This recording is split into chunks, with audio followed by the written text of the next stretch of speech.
Okay. Thank you for the invitation. And right now, I will talk about the Cleancolor Technology. That's a breakthrough technology actually for salt-free and wastewater emission-free dyeing system for cotton textiles. And this is the today's focus. And this is a little bit about my introduction. And basically, currently, I'm in the Shanghai and also in the Hangzhou, and with the University of Shanghai, University of Engineering Science, and also I founded a company called the Green Universe Textile Technology Company. And basically, that's the owner of the Cleancolor Technology. If you think about the sustainability pressure on the textile industry, actually it is a global issue, but it's especially important in China because if you think about textile dyeing, more than 50% of the capacity is in China.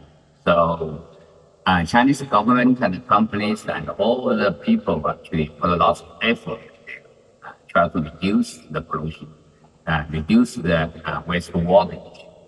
And we do believe wastewater is the biggest issue for the textile industry in terms of sustainability.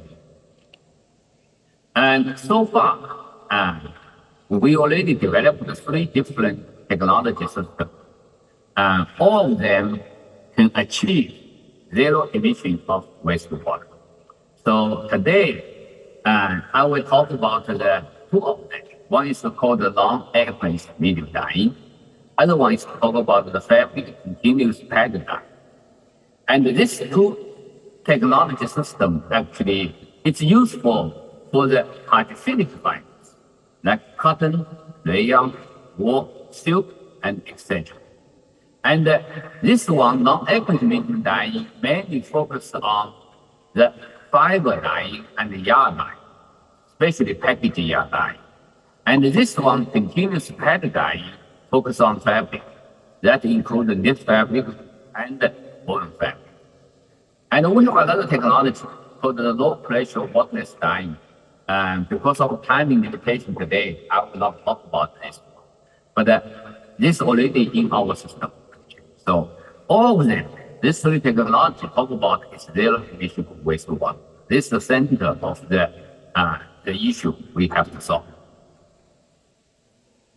And if we think about the textile dyeing process and use the reactive cotton dyeing as an example, and basically first step we call the dyeing, basically is you have to push the dye from the solution onto the fiber. This first step. But because of the cotton fiber is negative charge in water, and the dye also is a negative charge. So basically, they do not like each other. So you have to put a lot of inorganic salt to reduce that repulsion between them. Then you can move the dye from solution to the fiber surface. So this salt actually creates a lot of problems. Because of this salt in the water, it's very difficult to take it out. So making the water recycling very difficult. So currently what people do here is to remove the organic stuff from the wastewater and basically discharge the salt water into the environmental. That's damage a lot, cause a lot of damage. So this process basically uptake the dye, but also emit a lot of wastewater from this stage. Then next stage we talk about fixation. Fixation is you have to enter the upline in there, make the dye react with the fiber. Then problem there is that some of dye, they're going to react with water, basically doing the hydrolysis. Then becomes unfixed dye. Those are we call surface dye and need to be washed off. They need a lot of water to wash it off. Typically, actually, globally, actually, we need, if we think about the dye, 1 ton of the fiber need at least 100 tons of water. So that's lots of water. And also, if we think about fixation rate, it's about 65%. So that means actually 35% of the dye actually is get wasted and get inside of get into the wastewater. So to solve this problem, currently, the industry focused on with the dyeing and the recycled water. But with that, not solve the problem fundamentally. Basically, can reduce the issue, but the issue is still there. It's always in the past 30, 40 years. If we think about the opportunity, dye consumption, here I put some numbers in there. So I will not go to details too much in there, but you can see there it's a lot. If we just think about the cotton dye, at least 126 million kilos of the reactive dyes are wasted from textile reactive dye. So if we include the dispersed dye and other dye there, then much more dyes actually get wasted. So we have to solve this issue. And if you think about opportunities, about the water savings, here I did some calculations. I used the pre-pandemic numbers here, 2019 number, total global cotton beer use. And if you can see there, it's total amount of the million tons of 26.2 million tons of the cotton. It's about 70% of the dyeing. Then calculate, you will know that how much water basically you will need there, how many dyes dyeing there, how much water and waste water. And you can see it's very significant. It's if you think about it globally, actually about 40 kilos water per person. So that's lots and lots of water. So with these issues in hand, actually, questions here, can we solve this problem? So if we want to solve the problem, we have to fundamentally change the dyeing process. And we have to have a new method to dye the textiles. Then we can solve the problem. So this is the original idea came from when I was working in the Procter & Gamble in USA. I was with Procter & Gamble for 17 years. And I was working on the dry cleaning business. And I found a very interesting issue there. If in the dry cleaning system, put a small amount of water in there, actually the stain or dye transfer becomes very, very heavy, even heavier than the traditional water-based dye, water-based washing. So with that, actually, I believe there's a chance actually to use that actually to do the textile dyeing. So this is actually gradually actually move to this non-aqueous medium system. Let me show to you what's the principle of the non-aqueous medium dye. And what we do here is that we dissolve the reactive dye in small amount of water. So this is a water droplet. Okay, small amount of water droplet. And because of cotton fiber, they are hydrophilic, and then it's the continuous, it's used the non-aqueous medium.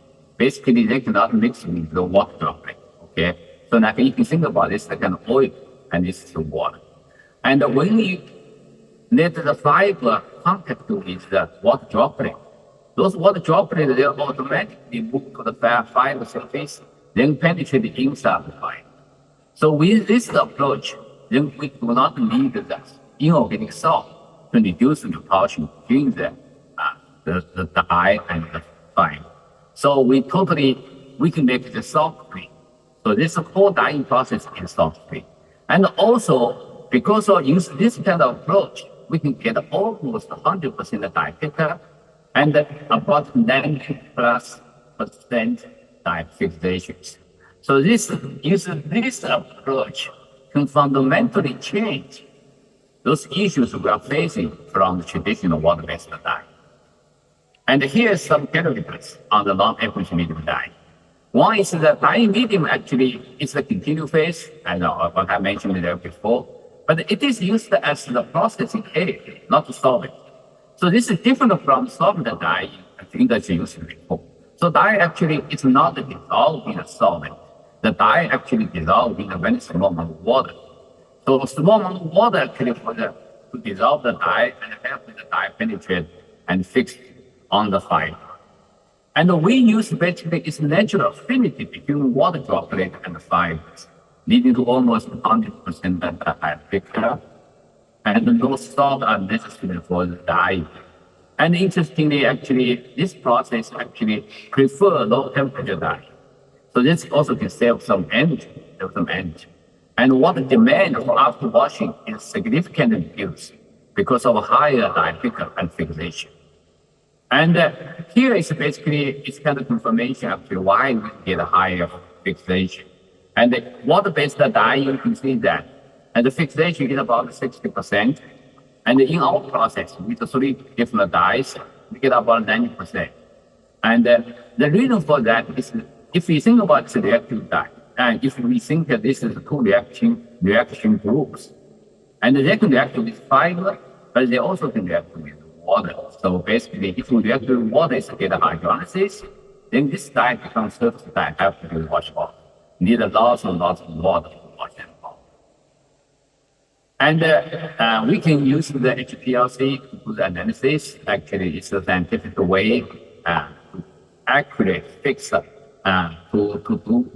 find out what's the hydrolysis. Basically, this is dye, a whole dye. Basically, we can separate it as 1, 2, 3, 4 different species. If we think about it here, this species 2 is reactive. They can react with cotton, okay? And this one basically cannot react with cotton. This one cannot react with cotton. So basically, in the next few pages, we can see actually what's the changes there. So here you can see there it's different timing, and it's retention time basically the species. This is species 2, this is species 1 and 3 and 4. So you can see in the water, after dyeing 30 minutes, this is the reactive ones already gone basically. But if you think about non-aqueous medium dye, you can see at the end of this, they still have some of dye can react with the cotton. So this is actually tells actually dye hydrolysis. It's much smaller in the non-aqueous medium dye. From here you can see a whole dyeing process, and in use our method, non-aqueous medium dyeing. At the end of dyeing, only about 5% of the dye hydrolysis, and in water-based about 30%, 20-30%. So this is why actually dye fixation rate is much higher. And the color fastness is as good as the traditional one, and we are not try to achieve the high color fastness. Basically, we just want to make sure that fastness is as good as the one customer wants. And here I'll tell you how we can achieve the wastewater emission free. And this is the circular dyeing process. And if we do dyeing, washing, spinning, we use a small amount of water, we put it in this towel. Basically, oil, water, they go in separate. Then this water and this oil can be used again. And the small amount of oil or small amount of non-aqueous medium actually is inside the wastewater. Then can use a new system we designed to separate them. And we then go to the nanofiltration, go to reverse osmosis, and then small amount of the concentrated wastewater, you can go to spray drying and create very small amount of solid waste. So you see the whole process, and the water we get is just as good as the tap water. So we can use that again. And the whole process, you do not need to emit any wastewater. So only small amount of solid water. So this is can fundamentally solve this industry issue. And this is some certification and done by the Chinese government, one of the agents from Chinese government. If you see water savings, we use very small amount of water. Here we talk about it, fresh water savings. And wastewater emission is free, dye, save some salt. We do not use any salt. Energy, we have some savings there, timing has saved some time. And the PV also gave us the certification. And basically what they said here, dyeing 1 ton of the cotton fiber only needs 231 kilos. So that's just if you compare with the 1 ton of the fiber for 100 tons of the water needed. So that's the that's the basically it's the very significant. Westlake, one professor at Westlake University, I'm not sure if you know this university or not. This is a very high-profile university in Hangzhou, and they did the life cycle analysis. What they find out is that our process compared with the traditional water-based process can reduce 43.7% of the carbon dioxide emission. So that's the very useful information. And we also established a whole system. After we dye the fiber, we bring it to yard, and those are samples, and those are some samples here. Here is the dyeing process, and here is the water reuse system and medium reuse system. So the whole system is established. And here's the dyeing platform looks like. And this is the dyeing facility looks like. Okay. And this is the recycling system for non-aqueous medium dyeing. So this is the whole process. Whole production base is ready for production now. And here is I'm pretty sure actually people from industry you were concerned about the cost. Here's some cost comparison in terms of water, steam, electricity, dye stuff. So I will not, because time, I will not go one by one, but basically in summary, we can solve the wastewater emission issue without the increased cost. Basically, that's the conclusion. Next, I will talk a little bit about the pad dye, because the method I mentioned before is not suitable for the fabric, like woven and knit fabric. So we also developed called the continuous pad dye technology. And this also is totally new technology. This can achieve the fixation rate as high as 95%, even higher than technology I mentioned before. And this also is suitable for the other high-finished fabrics, such as the rayon, nylon, wool, and silk, and etc. And here is the capacity we talked about, and currently we have, and this is what we almost build on this one, and here is the next year we're going to have. So we are building a pretty large capacity of the production for the pad dyeing. And also comparison of different pad dyeing technology. Here is cold pad batch, steaming cold pad dyeing, and non-aqueous pad dyeing. And you can see filtration rate is much higher, and the application scope is much broader, and the dyeing efficiency is very high because it's continuous. So actually, they can go very fast. Okay. And here is the Blue Wing. Italy, I believe, gave us the certification, and they did it, and they gave us numbers here. Maybe this one, if you can see there. This is what they tell us. So we can save 95% of water, 94% of steam, and 92% of electricity, and carbon, and salt. Of course, we do not use any salt. So this is actually very good numbers. And here is the comparison of the energy consumption. And you can see there, all 6 there, all certified. Okay, it's a woven fabric, it's fabric. So both of them have very good numbers there. Here's are some samples, dyed samples. And those are the fiber dyed pens, and we supply to the Costco. And those are the yard dye, yard dye. Actually, because we have very high foundation rate, so the yard dye use the non-aqueous medium method actually is much darker than traditional. And also you can use the fabric also is from there. And these are fabric samples from the continuous pad dye. So let me, in summary here, taking scope for non-aqueous medium dye and the continuous pad dye. This is suitable for dyes, soluble in water. So, but it's not in the non-aqueous medium. So like reactive dye, acid dye, direct dye, sulfur dye, and wet dye, can use this method. And this method is not suitable for dispersed dyeing polyester. So that's a different technology. Today I will not talk about here. And we also can use this dyeing technology for fibers, yarns, and fabrics, and even garments. Okay, if we have a good machines. And we also created the Cleancolor. This is the brand name here, and we already used some samples here in Italy. Actually, this is the tag we have, and this is actually registered in the China, USA, Europe, and Japan. And here are some brand names, fashion brand names. Actually, we are working together, and I'm pretty sure the Armani is in Italy, and we worked with them for a few years now. And this one actually interesting.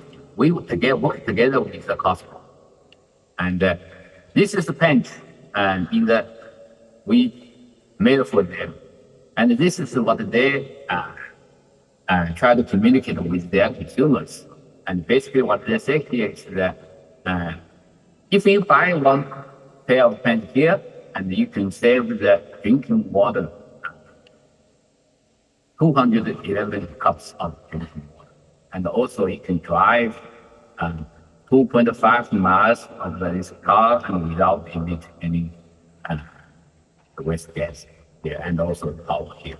So that will be interesting. Okay, thank you very much. See if you have any questions.